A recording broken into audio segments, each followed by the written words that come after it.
Hello, my name is Kevin Staggers, Career Counseling Director with South Carolina Department of Education's Office of Career and Technical Education and Student Transition Services. Today, I am speaking with Bradford Wilson, our 2023 CTE Career Specialist of the Year Award recipient.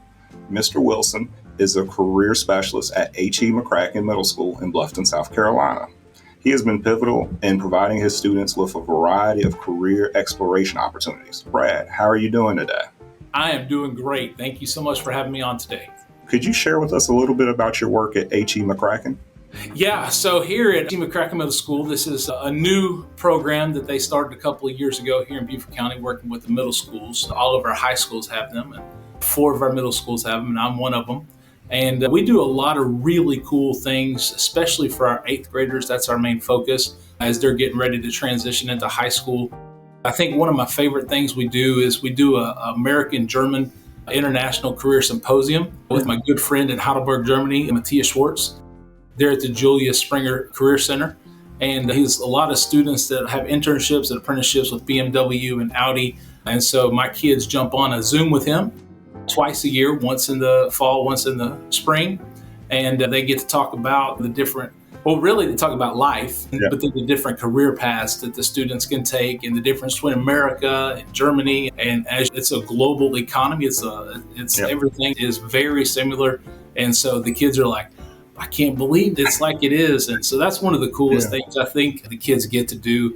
Another thing we do is we do a Bulldog Career Cafe twice a month, basically every other Wednesday.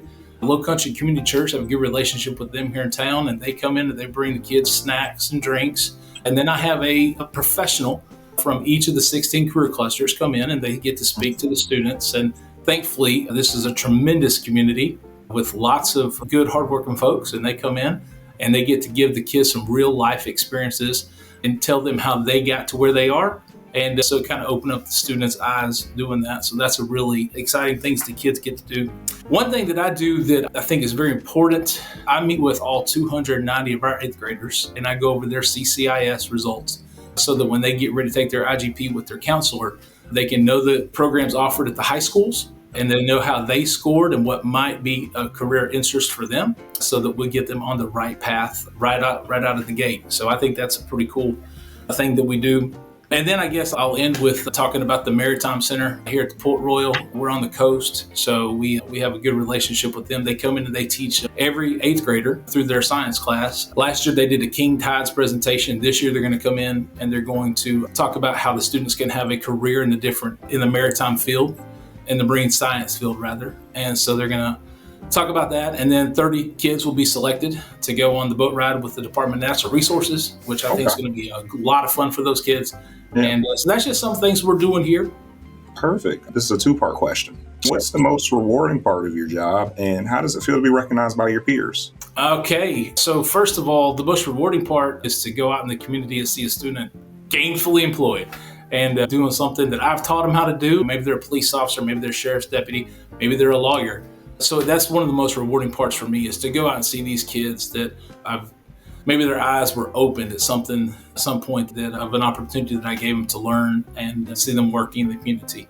The second part of the question, it's amazing to be recognized by your peers. I'm an old offensive lineman, so we did not get a lot of accolades. The quarterback, the running back, they're the Heisman Trophy winners, and we're doing the grunt work, but not getting any glory for it. So it is cool. It's cool to get a little trophy. It's cool to get a little recognition. But that is not why I do this job. I don't do it for the accolades. I don't do it for the trophies. I don't do it for the awards. They're awesome. But I do it because these kids need it. And then the last question, what are some lasting words you would like to leave for your colleagues? So that's a great question. For 12 years, these kids are going to get lots of math, lots of science, lots of social studies, history. But it's our opportunity in the CTE field to open up their eyes to so many different possibilities that they could have some really rewarding careers and be very successful in life. And so I think that we should take that as CTE career specialists, whether you're a CTE teacher, career specialist, whether you're a guidance counselor, whatever you do, you should promote career technology education the best that you can, because that could very well change someone's life from being in maybe poverty or just barely getting by to having a very good life. Excellent, excellent. Well, I just want to thank you for taking the time out to speak with us today, Mr. Wilson. Yes, sir. And like I said, until then, it was nice talking to you. Yes, sir. Great to speak.